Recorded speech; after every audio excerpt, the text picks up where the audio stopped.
Hello, this is Mcherwa from Motivcenter. Today I just want to share with you some tips and quick ideas on how you can be able to advance a sale.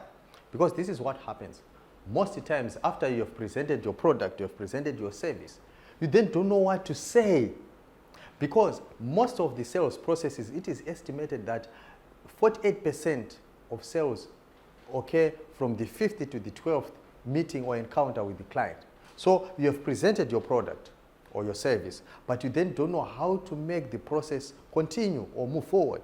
So I want to give you 4 ideas on what you can then say to the prospect to make sure that you can advance the sales process. Sometimes with these, you can even close the sale there and there. There are some processes or some sales that you can just close instantly, but most of them you need to advance since selling is a process. So you can say, what did you see as the next step? When you say to the prospect, what do you see as the next step, you are putting the ball in their court for them to then share with you what they see as the way forward.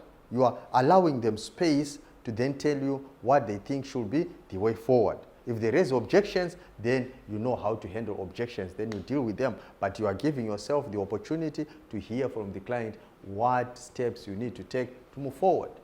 Then number 2, you can then say to your prospect,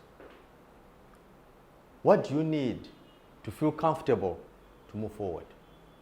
When you ask someone, what do you feel? You are appealing to their emotions, and you know people buy for emotional reasons. So if you ask them, what do you feel?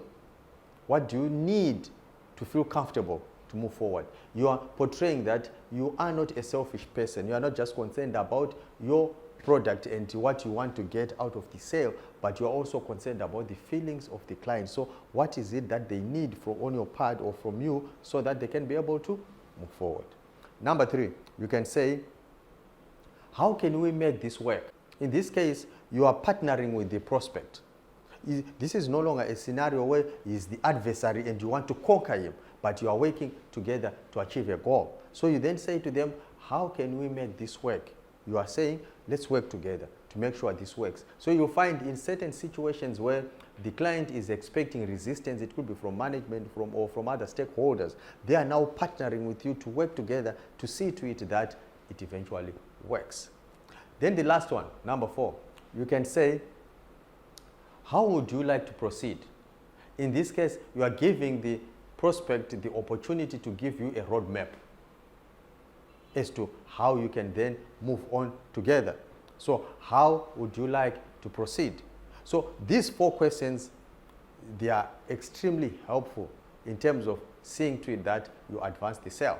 Many people, they get stuck after they present, and then they say, okay, these are our contact details. When you think or when you make a decision, you can then contact us. That's not how you do it. You have to advance the sales process until you get to the end. So until we talk again, keep developing your sales skills. But don't forget to subscribe so that you get notified every time we send a video to help you in your journey, to help you in your sales journey so that you can become better and better and better.